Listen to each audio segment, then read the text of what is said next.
Yo, what is up guys? Welcome back to another video. Today we have a movie review. We're going to be reviewing The Marvels. So, if you've heard anything about this movie, it's probably all bad things, which I think is a shame because the movie actually isn't that bad.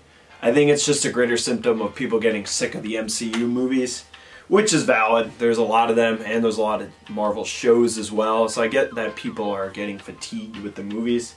But honestly, this movie's pretty good. But the big news right now is how bad it's doing at the box office. The movie costs about $200 million to make, and normally the rule of thumb with movies is that you have to double the budget to factor in advertising, so it really costs about $400 million to make. And so far, worldwide, it's only made $111 million, so this is like the first weekend. And I'm pretty sure that's like the worst weekend box office opening for an MCU movie. It's kind of sad because honestly it's not the worst one in my opinion. There's definitely worse MCU movies out there. I know that's probably not making this sound good, but I actually genuinely, I like the movie. I think the strongest suits about the movie were its comedic elements, which I know people are sick of that with Marvel movies where they're all just kind of like playful and funny. But this movie had a cool funny vibe to it, and it was just a chill movie. Like, it wasn't super over the top, and I think just the comedic elements fit in pretty well with the vibe. And then I'd say the best part of the movie was Kamala Khan, Miss Marvel. I really liked her show. I don't think like the show was the best, but I think she made it really good. And she's just a really great actress for the role. She fits it really well. And the cool thing is she's like a huge MCU fan in real life. There's a picture of her dressed as Miss Marvel in 2017. I just saw this. She was cosplaying as Miss Marvel for Halloween, I think. So she clearly cares about the character because that was before she even got the role. And there's some news headlines out there of her like bantering with Kevin Feige about how she knows more about the comics, which is pretty funny. So I do think she fits the role really well, and it's cool to see that she's an actual fan. Now, obviously, this movie's called The Marvels. It's not just Captain Marvel, but she's the main character. A lot of people did not like her first movie. I actually didn't mind it. I've rewatched it twice.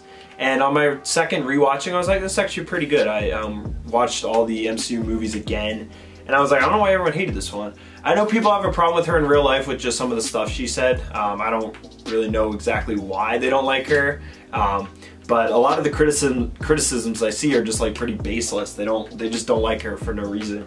I've seen some criticisms that she's not a great actress, and I haven't seen enough of her movies to like make that opinion. But I've heard she's really great in other roles, and I don't think she's that bad in the Captain Marvel role. I think the bigger problem is the writing. Like, she just doesn't have a lot to work with, and it's also a bit of like she has to play the role, and sometimes it may look like bad acting, but I think it's just the way that her character like acts, because she's very distant and she's alone by herself in space. So some of her interactions with other like characters are a little awkward. Plus, she's super powerful. She's like the most powerful at all, so she could probably feel a little bit like alienated and different than the other characters. But I think that's another problem people have with her character, is she's just like way too powerful. She's just she's kind of like, some people would say she's a Mary Sue, where she just has like all the powers and basically like wins without any struggle. And some people did have a problem with that in Endgame, where she shows up and like almost beats Thanos, but that kind of fits her power. She is supposed to be that powerful. And I think they balanced it out well, that she wasn't the one who eventually got Thanos. It was Iron Man. So I don't think they've done her character that poorly. Just some of her interactions are a little weird. But yeah, in this movie, I didn't really notice anything like glaring about her portrayal. She was a decent character. She's got cool powers. I think they did the fights really well, just kind of how they all played off each other with their interchanging teleporting. I just think it could have been boring because their powers are just like light based, which usually just means CGI fight mess. But I think they handled it pretty well in the movie. And there was a lot of like kung fu, like martial arts fighting in the closed quarters, which was nice. And then you get to see Captain Marvel's powers kind of shine on a grander scale when they were like flying on the water planet. But I think they handled that pretty well, because normally the MCU fights are just boring to me, but it was visually entertaining to watch. And then the third star of the show was Monica Rambeau. I think it's Monica. Yeah, Monica. And her name is Photon in the comics. I don't know if they actually like settled on her name in the movie, I think she fit in well. They all had really good chemistry. There was one scene where they were like practicing their powers, which I appreciate that they put that in there because they were learning how to work off each other. And sometimes these movies just like give them powers and never explain how they just perfectly know how to use them. So that was cool to see them actually like train, and you could tell they had really good chemistry, and it looked like fun. Like it looked like they had fun filming that when they were doing the jumping rope and just practicing. And Monica, yeah, she was pretty good in the role. I don't think she's the most interesting character, and it is hard to like make 3 main characters all really interesting. I definitely think Ms. Marvel was the best out of the 3, but none of them were bad in my opinion. Another character I really liked was Nick Fury in this movie. He's kind of like become the like confused old man, which I'm honestly fine with. Like he had his time where he was on top of things, and now he's in space and he's kind of like, he's still in charge, but stuff is getting out of hand.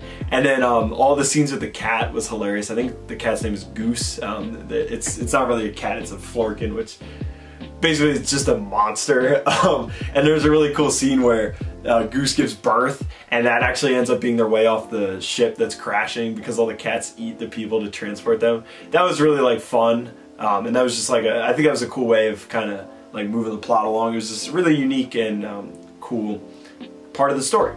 I think the weakest part about the Marvels was the villain, which is honestly an ongoing problem with like all the MCU movies in my opinion. All these solo films have like one-off villains where they basically are just there for the movie and just to move the plot along, and then they end up dying in the end. And usually they're unmemorable, and also they're just kind of boring. Like, so Dar-Ben, the villain in this movie, she's basically like a Ronan the Accuser, like knockoff basically. She had the same like powers as him. She's a Kree like him, and she just was kind of uninteresting. I mean, she definitely was evil. Like I think the actress portrayed her well, where like you disliked her because she's the villain, so that means she played the character well. But it was just kind of uninteresting to me, and it just is like an ongoing problem I think with a lot of the MCU movies. They just set up these villains that could be great. Sometimes they're really good villains in the comics, but then they just get one movie where they're just there to make the hero look good. And then another part that really didn't make sense to me was like, so Dar-Ben's like goal is to try to steal resources from other planets to help her own after Captain Marvel basically like ruined the planet for them, which that was a little unclear. She kills the Supreme Intelligence, which was supposed to help the Kree, but it ended up just like hurting them. So it was Captain Marvel's fault, but it also wasn't entirely her fault. I didn't really understand what they were going for there, but in the end, Captain Marvel just goes and like basically blows up the sun. It didn't really make sense, but she goes and fixes the sun so that the sun works for the Kree planet of Hala. And I'm like, why didn't she just do that from the start? Like, I know it took some time for her to I don't know, it just didn't make a lot of sense to me. I guess they were trying to show like that she had character development where she wanted to like right her wrongs, but it wasn't like she was against wanting to fix things. Like, she should have just done it earlier, I feel like, and it could have avoided all the like basically the whole plot of the movie. The villain didn't really need to exist if Captain Marvel just fixed the planet, and it seemed easy, so it seemed like she could have done it at any point.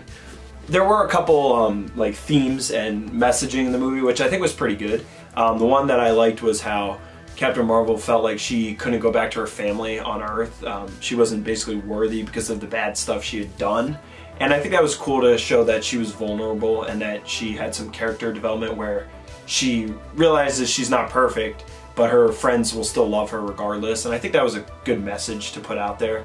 And then also kind of like just whole Miss Marvel's relationship with Captain Marvel. It was kind of cool to see how she went from major fangirl to just like working along with her, and that was cool to see like her dreams fulfilled. But also she kind of saw like her heroes aren't perfect, so she should just be her own hero, which I think she really came into by the end of the movie.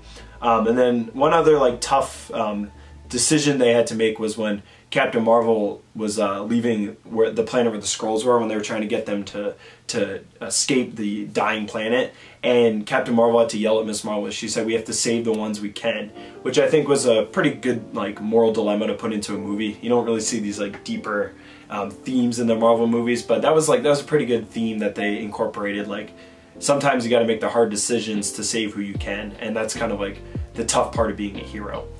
And I think that served to like add some character development to Captain Marvel, and also kind of like helped Miss Marvel get into the it helped Miss Marvel become a hero basically throughout the movie.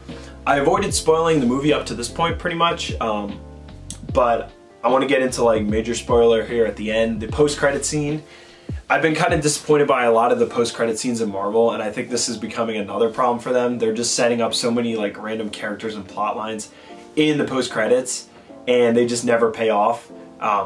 And like, there's been some boring post-credits where like they didn't set up characters, and I feel like bored or let down. So it's like, it's tough. It's like I want to see new characters introduced because that's like a classic MCU thing, but then I also want to see them like show up and pay off, and I know it'll take time.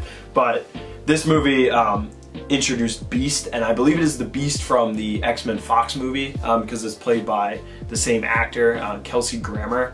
And in this universe, Monica basically gets sent to another parallel universe when she closes the, I don't even know what it was called. It was like the jump point. She closed the jump point in space, and she ends up in a parallel universe, which I believe is the Fox universe. So this could be a pretty cool setup to bring the Fox characters over, or to kind of close off that story and bring in the new X-Men. But overall, as far as post-credit scenes go, it was a cool little setup. It just wasn't as exciting as some of the other post-credit scenes just because of the like current state of Marvel. You know, it's going to be a while before this has any payoff, but at least it's a cool little glimpse of what's to come.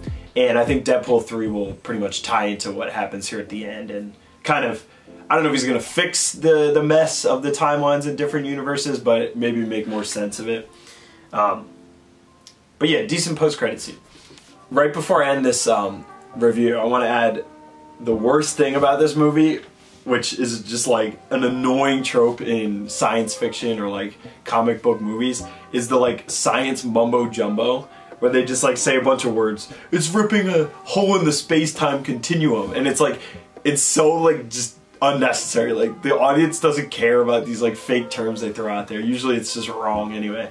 And the actresses and actors just seem so confused when they're saying it. Like, they don't even know what they're talking about. And then it's literally just like a setup for a punchline, because the other character's like, put that in English, nerd. And it's like so overdone. I think they like relied on that way too much in this movie. That was probably the weakest part. It was just all this like mumbo jumbo, mainly coming from Monica. She'd explain something in these super scientific terms, and then Captain Marvel and Miss Marvel would be like, what does that even mean? And it was just like corny, boring. Seen that trope a million times. Anyways, that's going to be a wrap on my review for The Marvels. Not a lot to say as much as some of my other movie reviews. Tried to keep it a little less long this time. But I think that's just because there wasn't like too much crazy stuff going on in this movie. It definitely wasn't horrible as everyone's making it out to seem. They're calling it a box office flop, crisis at Marvel, and then there's all the other hater fans who just hate on the movie because it has 3 women in the lead. I think they did a good job. They were good actresses, and like sometimes a movie just isn't for everyone, and if you don't like it, that's fine. I'm not gonna knock you, and I'm not gonna say I loved it, but it was a decent movie to me. I'd give it like maybe a 6.5 out of 10. It was better than average, but it definitely wasn't like the best Marvel stuff. But I think you should watch it. It was a decent movie, and I'm just hoping that they kind of turn things around with the MCU, because I want to be excited for stuff again. But we'll see what happens. If you guys enjoyed this movie review, drop a like down below, and I'll see you next time. Peace.